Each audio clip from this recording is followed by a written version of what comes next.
But before the Messiah rules the world from Jerusalem, there is one who will seek to impersonate the Messiah. He's known as the Antichrist. In Islam, he's known as Dajjal. I'm writing a book on Dajjal now, but some of you don't want me to finish this book. So many emails.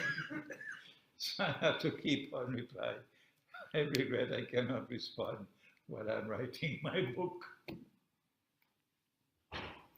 In order for him to successfully impersonate the Messiah, he has to rule the world.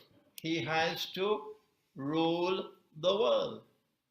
And he has to rule the world from Jerusalem. But the Messiah was not sent to the American people, nor was the Messiah sent to the Swiss.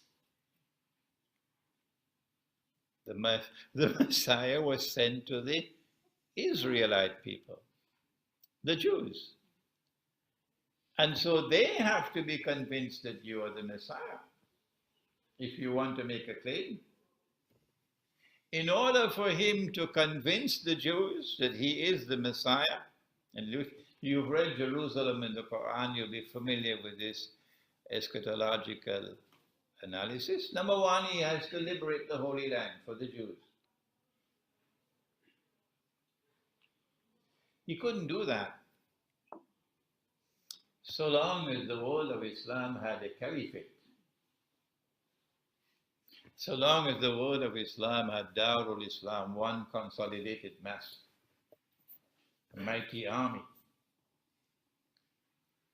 So in order for him to liberate the Holy Land, he has to get rid of the caliphate.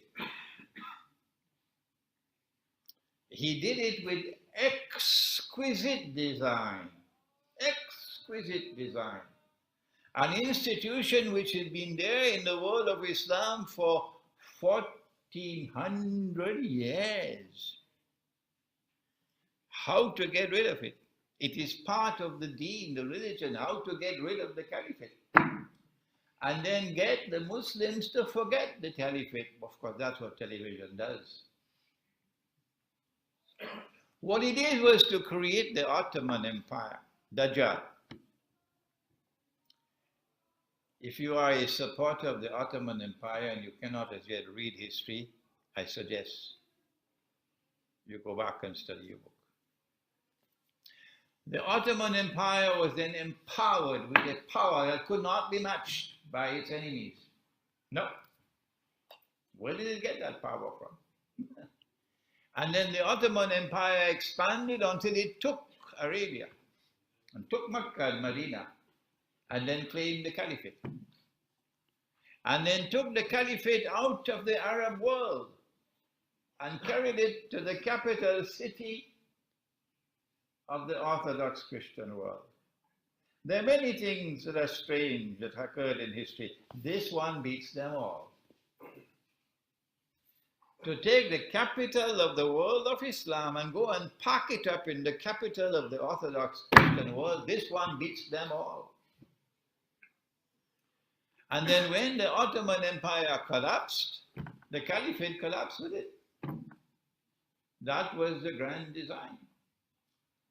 In order for them to be able to liberate the Holy Land, they had to break up the world of Islam. And that's what happened with the First Great War. The First Great War, the First World War, from an eschatological perspective, achieved these objectives. It got rid of the caliphate, and it broke up the world of Islam into bits and pieces at mutual war with each other, antagonism with each other, and gave it a virus called nationalism. And this virus caused them to have rivalry with each other. Exquisite planning, incidentally. Exquisite planning. The First World War, therefore, allowed them, a British army, to conquer Jerusalem. And guess who the British had fighting with them in the British army? They had Arabs. They had, today it's called Pakistan. They had many Punjabis fighting in the army. Oh yes.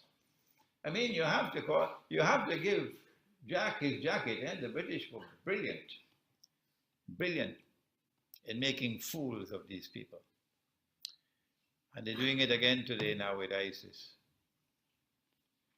Not only did the First World War achieve this objective of neutralizing the world of Islam, but there is another threat to them. And that comes from another part of the Christian world which has an equal claim to Jerusalem. And that's the Orthodox Christian world. And guess what happened in the First World War? We don't have the time to go through that history tonight. But they were able to neutralize the Orthodox Christian world. That was the Bolshevik Revolution. That was communism.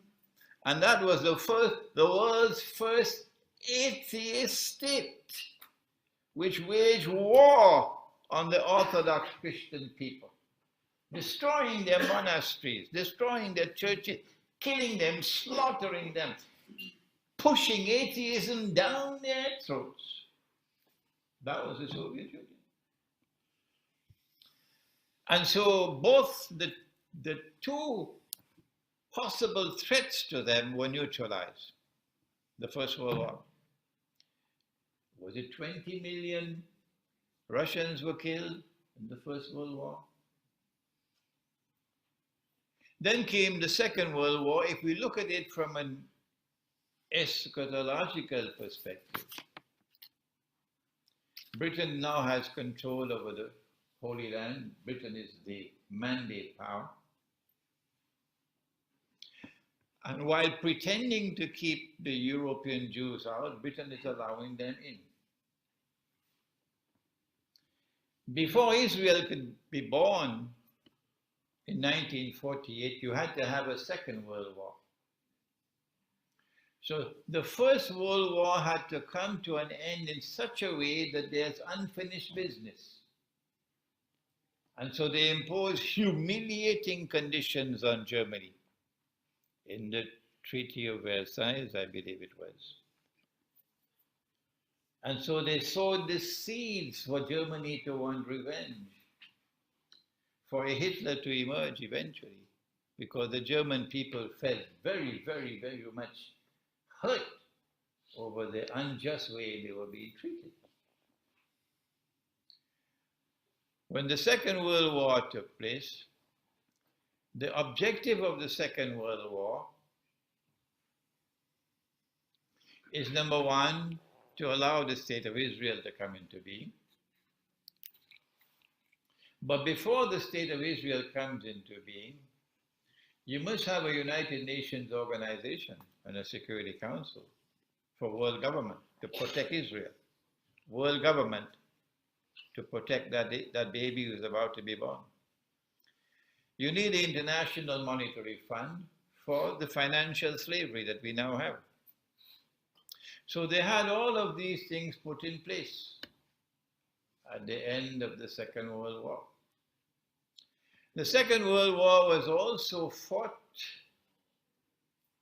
in order to open the door for millions of European Jews in the Soviet Union and other parts of Eastern Europe to migrate to the Holy Land, to Israel. But when people are comfortable where they're living, how do you get them to leave?